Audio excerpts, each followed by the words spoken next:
बड़ी खबर महाठग सुकेश चंद्रशेखर से जुड़ी हुई, जिसकी एक और चिट्ठी आ गई है। इसकी तीसरी चिट्ठी आ गई और सुकेश ने एलजी को एक चिट्ठी लिखी है जिसमें इस बार उल्लेख है तिहाड़ जेल के पूर्व डीजी संदीप गोयल का कि कब और कहां पर उनको पैसे दिए गए। ये बहुत बड़ी खबर इस वक्त आपको दे रहे हैं दिल्ली से। सुकेश चंद्रशेखर, ये महाठग जो इस वक्त जेल में, ये दिल्ली की मंडोली जेल में बंद है, लेकिन इसकी चिट्ठियां लगातार आ रही। तीसरी चिट्ठी एलजी को लिखी है। चिट्ठी में डिटेल्स हैं, पूर्व डीजी संदीप गोयल को पैसा जो दिया गया और कहां पर दिया गया उसकी जानकारी। साथ ही सुकेश ने आरोप लगाया है कि जेल में उसे लगातार धमकियां मिल रही हैं। कल जो चिट्ठी थी 3 पन्नों की, उसमें भी उसने आरोप लगाया था कि जान से मारने की धमकी है, उसकी जान को खतरा है। सत्येंद्र जैन, दिल्ली कैबिनेट मिनिस्टर और तिहाड़ जेल के पूर्व डीजी पर महाठग ने गंभीर आरोप लगाए हैं और इस मामले को सीबीआई से जांच कराने की उसने मांग की है। महाठग सुकेश की मांग है कि सीबीआई इसकी जांच करे। सुकेश लगातार चिट्ठियां लिख रहा है, आम आदमी पार्टी पर सवाल उठ रहे हैं। आम आदमी पार्टी कह रही है कि वो बीजेपी नेता की तरह काम कर रहे हैं, बीजेपी चुनाव को देखते हुए उसका इस्तेमाल कर रहे हैं। ये कुछ नहीं है, ये प्रेशर पॉलिटिक्स है और बीजेपी की तरफ से करवाया जा रहा है। लेकिन बीजेपी लगातार आम आदमी पार्टी पर हमलावर है। सुकेश चंद्रशेखर ने पहले सत्येंद्र जैन पर गंभीर आरोप लगाए। इससे बाद जो दूसरी चिट्ठी उसकी थी, दूसरी चिट्ठी में दिल्ली के सीएम अरविंद केजरीवाल का भी नाम आ गया, क्योंकि धमकियां मिल रहे हैं और वो भी डीजी की तरफ से, पूर्व डीजी। और अब तीसरी चिट्ठी जो उसने एलजी को लिखी है।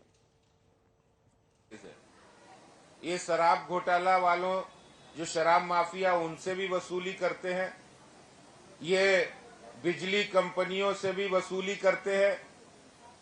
कई ब्रांचेस हैं, उनमें से एक ब्रांच है जो जेल की ब्रांच है, जिसका जिम्मा आजकल दिल्ली के मंत्री सरकार के सत्येंद्र जैन ने उठा रखा है।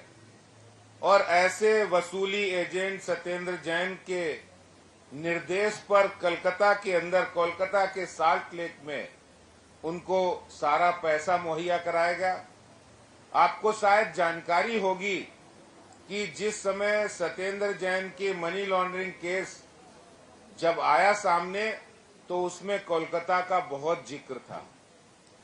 वो सारी हवाला कंपनियां और इनकी शेल कंपनियों का, यानी सत्येंद्र जैन जो वसूली एजेंट हैं, उनका जो कनेक्शन है वो कोलकाता से ही शुरू होता है। और उसमें जो इनके सहयोगी हैं जेल प्रोटेक्शन मनी, उनके सहयोगी चतुर्वेदी को कोलकाता के साल्ट लेक में दिया गया। ये दावा खुद सुकेश ने किया है, जिन्होंने पैसे दिए हैं। मैं आपको बताना चाहता हूं, 12.5 करोड़ रुपए सत्येंद्र जैन के निर्देश पर जो एकेवीसी कंपनी है, उसके सीईओ और उनके वसूली एजेंट सत्येंद्र जैन के निर्देश पर तिहाड़ जेल के डीजी संदीप गोयल को भी मॉडल टाउन के हल्दीराम और सिविल लाइंस के भारत पेट्रोल पंप के पास ये रकम को दिया गया है। पूरा दावा किया गया सबूतों के साथ। और सुकेश ने खुद कहा, ये रकम जिस कार के अंदर दी गई है उसका नंबर है DL1 CAD 3009 और ये रकम 2019 से 2021 के बीच दी गई। और हर बार रकम को सौंपने के बाद एकेवीसी जो कंपनी है, उसके VA वसूली एजेंट सत्येंद्र जैन को रकम मिलने की सूचना भी खुद सुकेश ने दी है। सबूतों के साथ ये जानकारी वो किसी भी जांच एजेंसी को सौंपने के लिए तैयार है। जो सत्येंद्र जैन को पश्चिम बंगाल के कोलकाता के सॉल्ट लेक में, जबकि पूर्व डीजी को दिल्ली में मॉडल टाउन में सिविल लाइन में पैसे दिए गए, गंभीर आरोप है। महाठग सुकेश चंद्रशेखर ने इससे पहले 2 और चिट्ठियां लिखी हैं। उसमें उसने दिल्ली के मुख्यमंत्री अरविंद केजरीवाल, मंत्री सत्येंद्र जैन और कैलाश गहलोत पर गंभीर आरोप लगाए हैं। उन आरोपों को लेकर जमकर सियासत भी हो रही है। आपको दिखाते हैं कि सुकेश ने कैसे अपनी दूसरी चिट्ठी में केजरीवाल और सत्येंद्र जैन पर हमला बोला।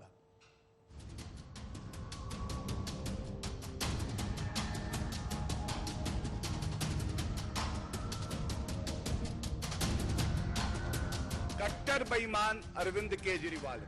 और ये कहना गलत नहीं होगा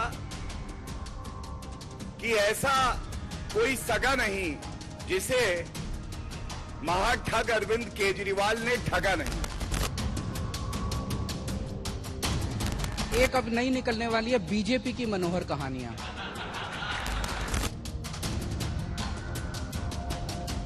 महाठग सुकेश के आरोपों पर कहानियों की किताब लिखी जा रही है।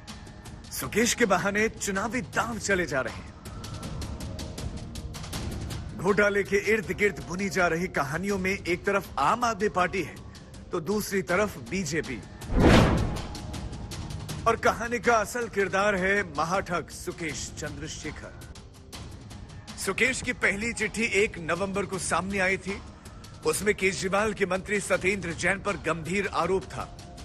सुकेश ने एलजी को लिखी चिट्ठी में इल्जाम लगाया था कि राज्यसभा की सीट देने के लिए आपको 50 करोड़ दिए।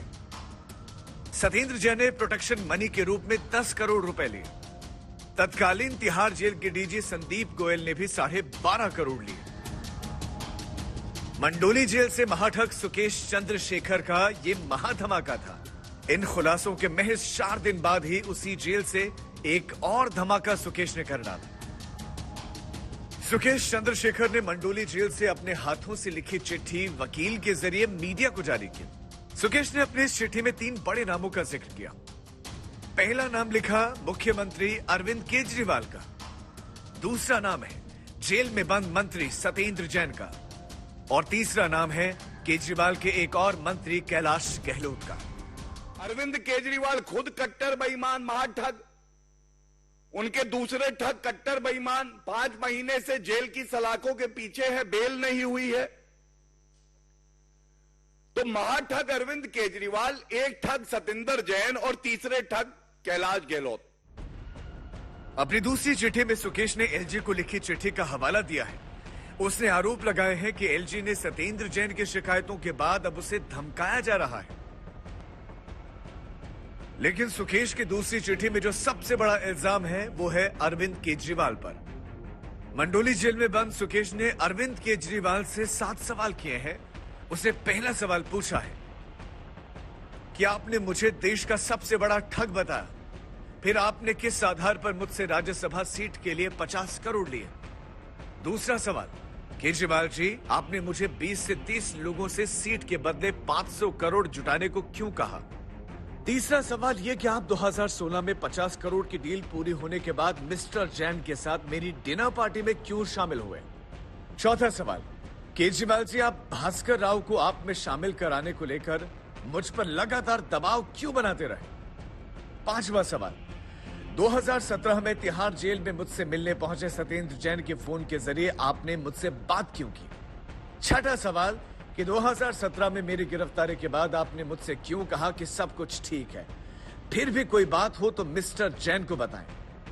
और केजरीवाल से आखिरी सवाल ये कि आपने लगातार मिस्टर जैन से मुझसे ये कहने के लिए क्यों कहा कि मैं तमिलनाडु के कुछ विधायकों को आप में शामिल कराऊं। 2016-17 में मुझ पर लगातार क्यों दबाव बनाया।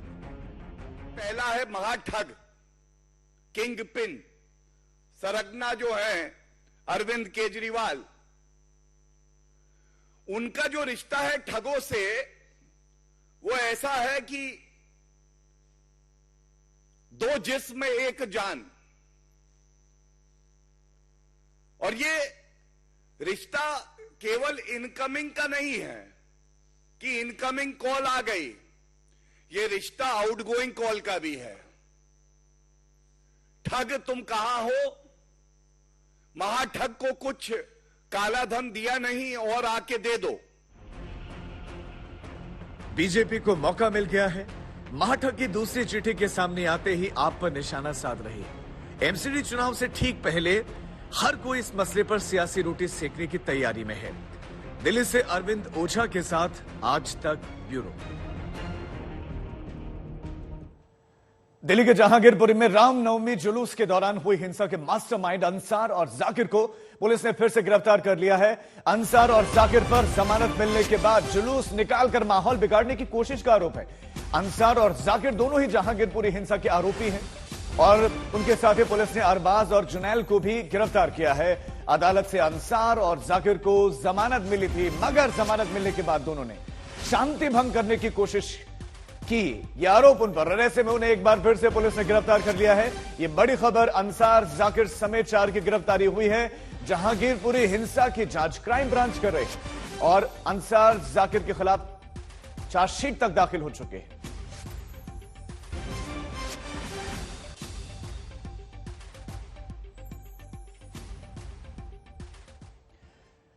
सुप्रीम कोर्ट में आज 2 बड़े फैसलों का दिन है। बहुत बड़ा फैसला आने वाला है। पहला, सवर्णों के आधार पर, जो सवर्णों को के लिए आर्थिक आधार पर आरक्षण है, उसके खिलाफ दाखिल याचिकाओं पर आज सुप्रीम कोर्ट का फैसला आना है।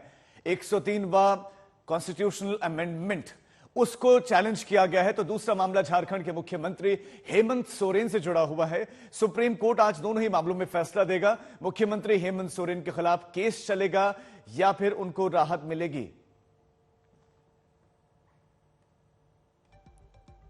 सवर्णों के लिए आर्थिक आधार पर आरक्षण को लेकर आज सुप्रीम कोर्ट बड़ा फैसला सुनाएगा। चीफ जस्टिस यूयू ललित की अगुवाई वाले 5 जजों की bench EWS economically weaker section आरक्षण के संवैधानिक वैधता पर अपना फैसला सुनाएगी।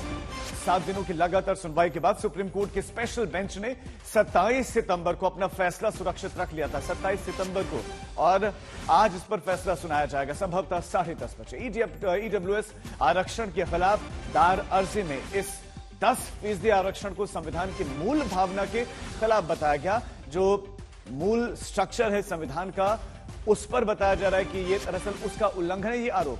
अब अर्जी में आर्थिक आधार पर आरक्षण को भी चुनौती दी गई है कि आप कैसे दे सकते हैं, एससी, एसटी, ओबीसी को मिल रहा है, ऐसे में आप नहीं दे सकते हैं। तो 50% की जो लिमिट है वो क्रॉस हो रही है। सरकार ने 103वां संविधान संशोधन कर ईडब्ल्यूएस आरक्षण लागू किया था, जिसे कई संगठनों ने सीधे सुप्रीम कोर्ट में पहुंचकर चुनौती दे दी थी।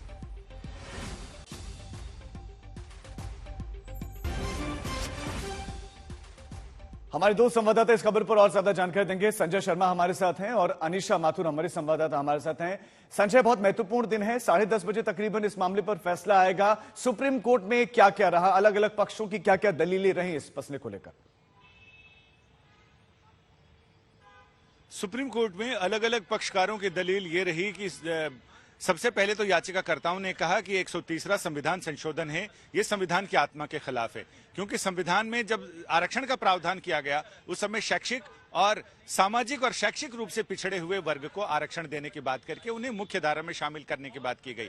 लेकिन आर्थिक आधार पर आरक्षण का कहीं कोई कॉन्सेप्ट नहीं है। सरकार ये कॉन्सेप्ट लेकर आई है। अगर सरकार ये करना ही चाहती है तो इसमें भी सवर्णों के साथ साथ एससी, एसटी और ओबीसी का प्रावधान होना चाहिए, नहीं तो आरक्षण का कोई मतलब नहीं रह जाएगा। जिन जातिगत रूप से, शैक्षिक और सामाजिक रूप से पिछड़े हुए समाज को आरक्षण देकर समाज की मुख्य धारा में बराबर लाने की बात की गई थी, समानता की बात की गई थी, उसका हनन हो रहा है और संविधान की जो मूल आत्मा है उसका हनन हो रहा है। लेकिन सरकार का यह कहना था कि वो ऐसे लोगों को जो प्रतिभाशाली हैं लेकिन वो आर्थिक रूप से पिछड़े हुए हैं, वो कुछ कर नहीं पा रहे हैं, तो ऐसे लोगों को आगे लाने की जिम्मेदारी भी सरकार की है। चूंकि ये लोक कल्याणकारी राज्य है, लिहाजा इसमें यह प्रावधान किया गया है और इससे हम मूल आरक्षण का जो मूल स्ट्रक्चर है उससे छेड़छाड़ नहीं की जा रही है, अलग से प्रावधान किया गया है, इसमें कहीं कोई हर्ज नहीं है। तो फिलहाल 10:30 बजे फैसला जरूर आएगा, लेकिन उसके पहले आज चूंकि चीफ जस्टिस का अंतिम कार्य दिवस है, तो मेरे पीछे हमारे कैमरामैन शगुन दिखाएंगे कि वहां पर फोटो सेशन होने वाला है और वो फोटो सेशन होने के बाद ही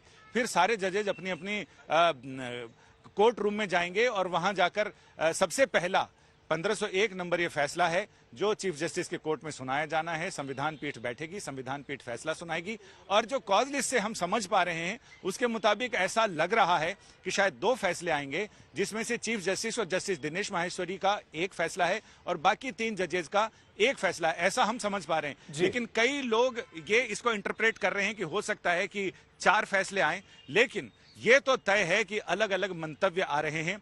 हो सकता है कि 5 जज पूरी संविधान पीठ निगाहें बिल्कुल संजय रहेंगी। अनिशा भी हमारे साथ है। अनिशा, क्या वाकई संविधान के मूल ढांचे का उल्लंघन करता है सवर्णों को आर्थिक आधार पर आरक्षण देना, और सरकार की तरफ से इसके पक्ष में क्या क्या दलीलें रखी गई? देखिए, जैसे अभी संजय सर ने समझाया आपको, इस मुद्दे में तीन बड़ी बातें कही गई। एक कि आर्टिकल 15 और 16 जो है संविधान के जो अनुच्छेद 15 और 16 हैं उसमें समानता की बात कही है, किसी पिछड़े वर्गों के उद्धार की बात कही गई है।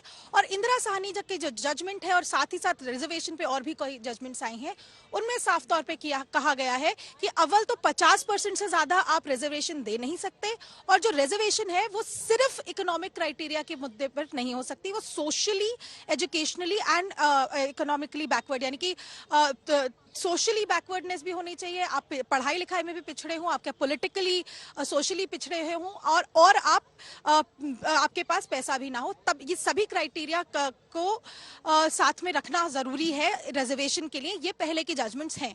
तो इन्हीं मुद्दों पर ये आर्ग्यूमेंट्स उठाई गई थी कि ये पहले की जजमेंट्स के भी खिलाफ जाता है, संविधान के भी खिलाफ जाता है, और साथ ही साथ क्योंकि आपने इकोनॉमिक क्राइटेरिया पर, सिर्फ पैसे के क्राइटेरिया पर रिजर्वेशन दी है और उसमें से आपने अनुसूचित जाति जनजाति को बाहर रखा है, SC ST OBC को बाहर रखा है, तो वो भी आर्टिकल 14, 15 का उल्लंघन है। ये सभी जो है ये आर्ग्यूमेंट्स याचिकाकर्ताओं की तरफ से दी गई थी, लेकिन सरकार की तरफ से ये कहा गया था कि इकोनॉमिक क्राइटेरिया जो है वो बहुत जरूरी है, क्योंकि कई लोग हैं भारत में जो पावर्टी लाइन से बहुत नीचे है, और बहुत सारी भारत की पॉपुलेशन है जो कि अच्छी एजुकेशन को, अच्छी नौकरियों तक पहुंच नहीं सकती, क्योंकि उनके पास इस तरह की अपॉर्चुनिटी ही नहीं होती।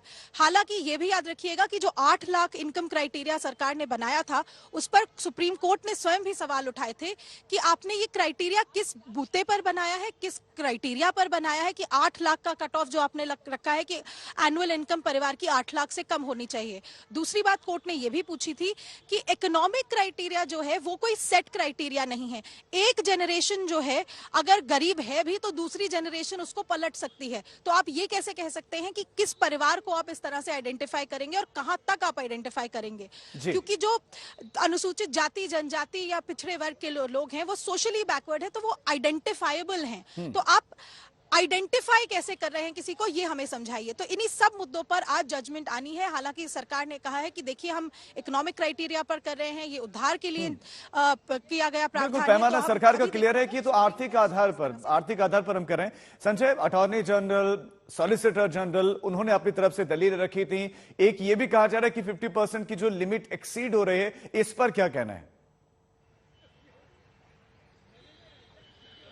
इस पर भी कोर्ट के इस फैसले से सामने आएगा, चूंकि इनका यह कहना है कि हमने ये अलग क्राइटेरिया रखा है आर्थिक आधार पर आरक्षण का। लेकिन अगर हम पिछले कुछ फैसले देखें, जब जाट आरक्षण की बात आई थी उस समय भी सुप्रीम कोर्ट ने अपने फैसले में साफ कहा था कि जाट इकोनॉमिकली वीकर हो सकते हैं, एजुकेशन के शैक्षिक रूप से पिछड़े हो सकते हैं, लेकिन सोशली वो पिछड़े नहीं हैं, क्योंकि वो कई जगह उनके राजघराने भी रहे हैं और सोशली वो उनको बैकवर्ड नहीं माना जा सकता है। तो उस पर कोर्ट ने मना किया था उनको आरक्षण देने से। अब इसमें कई सारी चीजें हैं कि क्या सिर्फ आर्थिक आधार पर आरक्षण दिया जा सकता है, क्या ऐसे शैक्षिक संस्थान या ऐसे संस्थान जो सरकारी मदद के बिना चलते हैं, क्या उनमें भी आरक्षण लागू होगा? तो ऐसे बहुत सारे संवैधानिक और कानूनी सवाल हैं जो इसके घेरे में हैं, और आज का ये फैसला उन सारे सवालों के जवाब देगा, ऐसी हमें उम्मीद लग रही है। और ऐसा लग रहा है कि इस बार आर या पार, इसमें सरकार की ये नीति, आरक्षण के एक नए पैमाने की, एक नए मानदंड की नीति, क्या वो स्थिर रहती है या वो गिर जाती है, ये जरूर देखना होगा। क्योंकि अगर 3 और 2 का भी फैसला आता है तो उसमें ये पता चल जाएगा कि सरकार की ये नीति रहेगी या जाएगी। अनिशा, सुप्रीम कोर्ट का क्या फैसला आता है, स्पीड जो वर्डिक्ट आता है या नहीं आता है, इस पर तो नजर रहेगी। लेकिन क्या भारत को इस वक्त आर्थिक आधार पर आरक्षण की आवश्यकता है?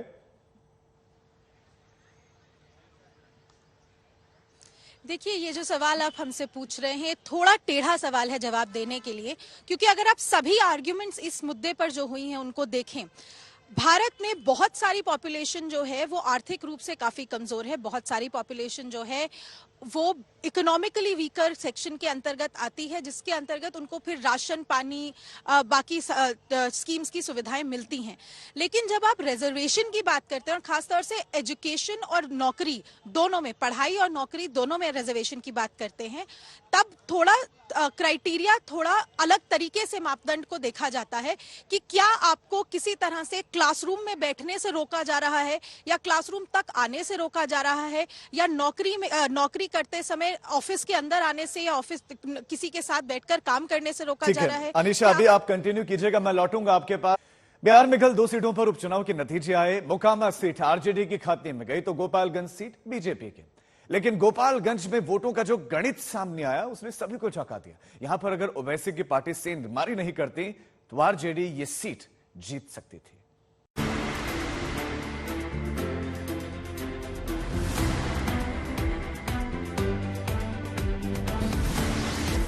गोपालगंज में कैसे जीती बीजेपी? एआईएमआईएम ने डुबोई आरजेडी की लुटिया। तेजस्वी की मामी ने काटा आरजेडी का वोट। बिहार के गोपालगंज से बीजेपी प्रत्याशी कुसुम देवी की जीत से 5वीं बार बीजेपी ने ये सीट अपनी झोली में कर ली है। यानी गोपालगंज विधानसभा सीट पर बीजेपी का दबदबा कायम है। हमारे प्रवक्ता परिणाम आगे के बदलाव का बहुत बड़ा प्रतीक है। ऐसा प्रतिबिंब खड़ा किया है कि बिहार की अगली राजनीति का बिल्कुल अस्पष्टता के साथ आगे के समय को बता दिया है। मैं गोपालगंज की जनता को हृदय से भारतीय जनता पार्टी बिहार प्रदेश की ओर से आभार व्यक्त करता हूं। लेकिन नतीजे को बारीकी से देखें तो साफ नजर आएगा कि कहानी कुछ और हो सकती थी। नतीजे से साफ नजर आ रहा है कि ये सीट बीजेपी बड़ी मुश्किल से जीत पाई है। जरा वोट पर गौर कीजिए। बीजेपी प्रत्याशी कुसुम देवी को कुल 7053 मत मिले, जबकि आरजेडी प्रत्याशी मोहन प्रसाद गुप्ता को कुल 68,259 मत मिले। यानी कुसुम देवी अपने प्रतिद्वंद्वी को 1794 मतों से पराजित कर विजयी हुई। अब जरा इस आंकड़े पर गौर कीजिए।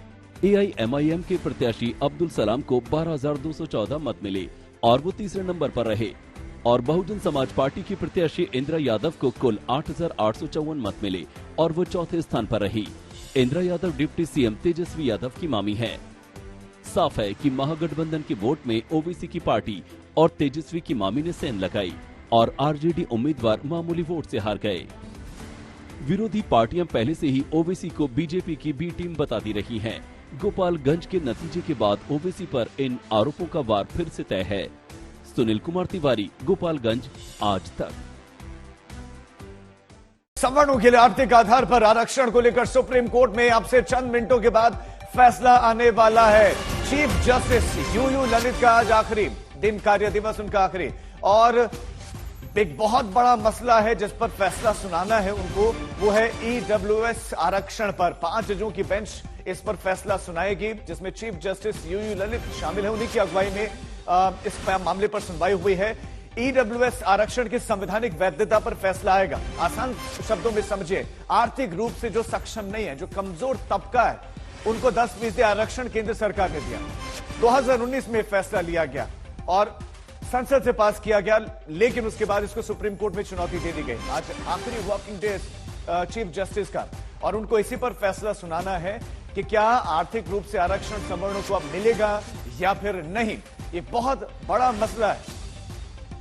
अब यहां पर आरोप ये लग रहे हैं कि एससी, एसटी, ओबीसी को अपने से बाहर रख दिया। हमारे संवाददाता संजय शर्मा ज्यादा जानकारी के साथ जुड़ गए हैं। संजय, आपसे कितनी देर बाद फैसला संभव? क्या 5 जजों की जो बेंच है, क्या वो बैठ गई है?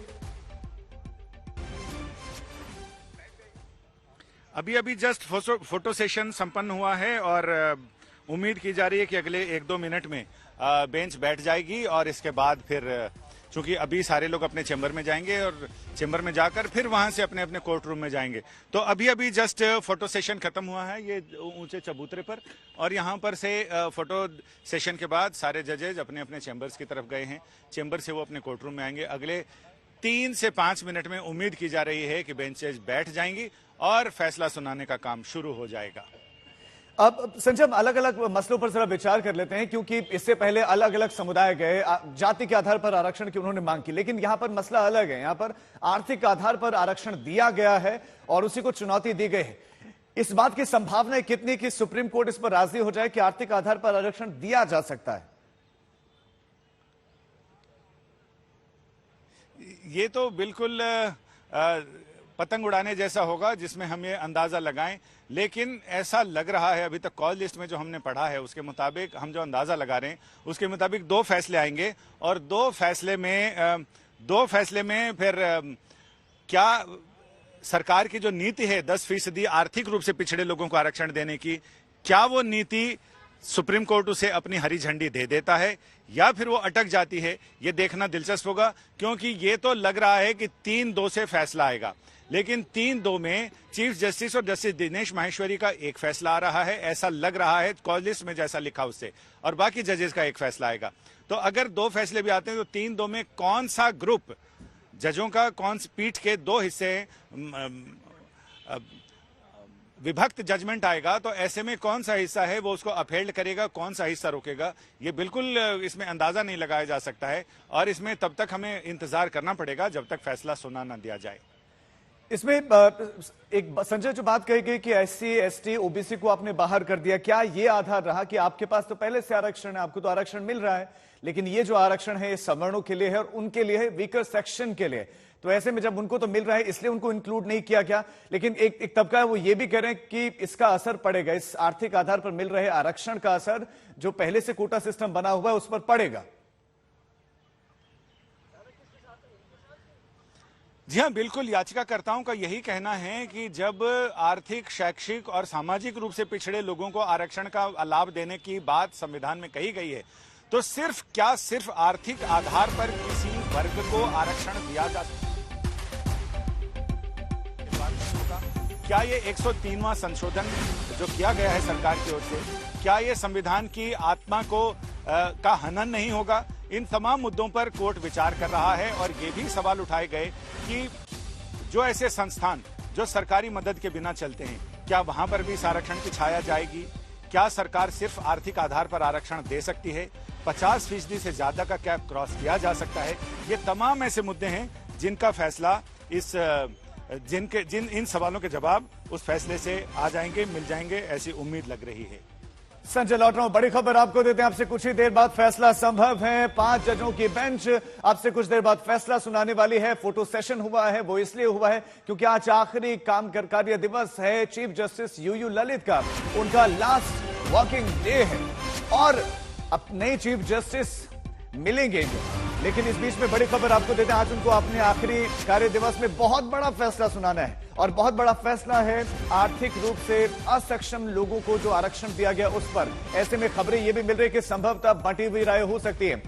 ये 2 हिस्सों में फैसला आ सकता है। अब वो 3-2 से होगा, ये 2 जजों की बेंच, 2 जजों की राय अलग हो सकती है। जो बंटी हुई राय होगी वो किसके पक्ष में आएगी, ये इंटरेस्टिंग रहेगा। संजय लगातार नजर बनाए हुए। संजय, संभवतः आपसे कुछ मिनटों के बाद फैसला आ जाएगा, लेकिन संजय, आर्थिक रूप से जो असक्षम लोग हैं, जो गरीब लोग हैं, उनको यह आरक्षण दिया गया, लेकिन ये फैसला मोदी सरकार ने लिया, 2019 में लिया। उससे पहले कि क्या कभी सरकारों ने इस तरह का प्रयास किया या नहीं?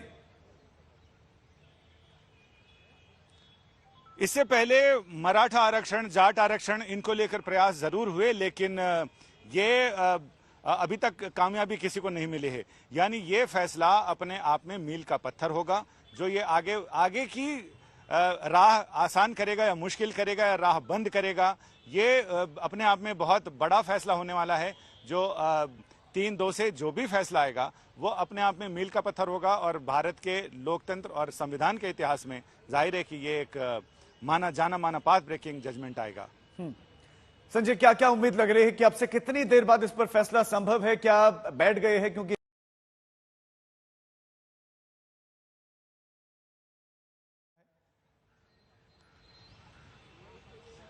मैं अपने कैमरामैन से कहूंगा अगर वो यहां से जूम कर सकते हैं तो मैं मोबाइल पे देख पा रहा हूं कि अभी 5 कुर्सियां यानी संविधान पीठ लगी हुई है, लेकिन यहां अभी जजेस यहां अभी आए नहीं हैं। और आज चूंकि आखिरी कार्य दिवस है चीफ जस्टिस का, आज लाइव स्ट्रीमिंग भी होनी है, तो ऐसे में ये देखना दिलचस्प होगा कि क्या इस फैसले की भी लाइव स्ट्रीमिंग होगी या फिर सिर्फ सेरेमोनियल बेंच जब 2 बजे बैठेगी चीफ जस्टिस को विदाई देने के लिए तो उस समय वो लाइव स्ट्रीमिंग होगी। तो ऐसे में अभी जहां तक मैं देख पा रहा हूं उसमें कोर्ट मास्टर सारे लोग आ गए हैं, लेकिन अभी इंतजार है 5 जजेस के यहाँ बैठने का, आने का, यानी पीठ के बैठने में भी थोड़ा समय है। जजेज आ चुके हैं और यहाँ अब पता नहीं जूम इतना हो पाएगा कि नहीं हो पाएगा। जजेज आकर बैठ गए हैं और अब बस फैसला सुनाने की घड़ी आ गई है, जिसमें फैसला अब सुनाया जाएगा। हालांकि मैं यहाँ से कनेक्टेड हूँ, इसलिए मैं सुन नहीं पा रहा हूँ कि वहाँ पर ऑडियो नहीं आ पा रहा, क्योंकि एक ही जगह का ऑडियो आ सकेगा। तो फिलहाल हम उम्मीद कर रहे हैं कि फैसला सुनाने का काम शुरू हो चुका है। संजय, बड़ी खबर आपने दी है, 5 जजेस की बेंच पहुंच गई है और अब से संभवतः चंद मिनटों के बाद फैसला भी आ जाएगा। बड़ी खबर आपको देते हैं, सुप्रीम कोर्ट की 5 जजों की बेंच अब फैसला सुनाने वाली है, क्योंकि 5 जजों की बेंच बैठ गई है। लाइव स्ट्रीमिंग इसकी हो रही है, क्योंकि आज आखिरी कार्य दिवस है जस्टिस यूयू ललित का और फैसला आने वाला है। अब से कुछ ही मिनटों के बाद फैसला आने वाला है। आर्थिक, शैक्षिक और सामाजिक तौर पर इसके असर की बात कही जा रही है, लेकिन संजय लेकिन सामाजिक असर नहीं है इसका, ये लगातार सॉलिसिटर जनरल ने भी कहा, अटॉर्नी जनरल ने भी कहा। हाँ, उनका यह कहना था कि इस आरक्षण देने का उनका आधार और उनका तर्क ये है कि इससे जो लोग आर्थिक रूप से पिछड़े हैं उनको भी समानता का अधिकार दिया जाए। संविधान के अनुच्छेद 14 और 15 में जो समानता का अधिकार है, उसमें लोग सिर्फ आर्थिक रूप से पिछड़े हैं, लिहाजा वो अपने आगे करियर में, जीवन के हर क्षेत्र में पिछड़े ना रह जाएं, लिहाजा उनको आगे बढ़ाने का काम भी सरकार का है। और इसी मकसद से ये प्रावधान 103वां संशोधन किया गया है संविधान में। प्लीज, मैं माफी के साथ रोक रहा हूं, आप ये भी बताएं साथ साथ में कि अभी क्या चल रहा है कोर्ट रूम में, क्या चल रहा है, क्योंकि 5 जजेस बैठ गए हैं, क्या चल रहा है अभी तक?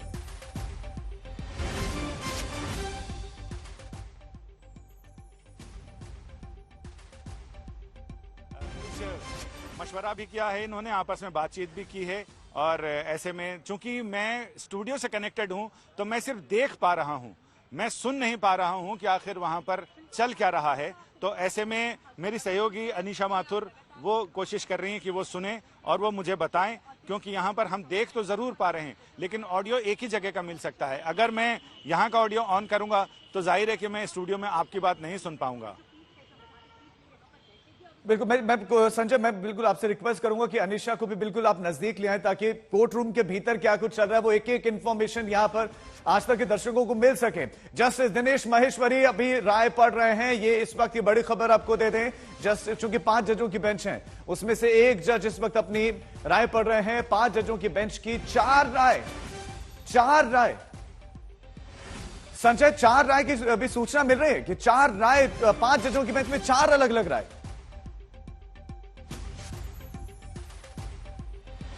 4 अलग अलग फैसले। हमने पहले भी ये आशंका जताई थी कि जिस तरह से कॉज लिस्ट में लिखा है उसमें 4 अलग अलग फैसले आ सकते हैं।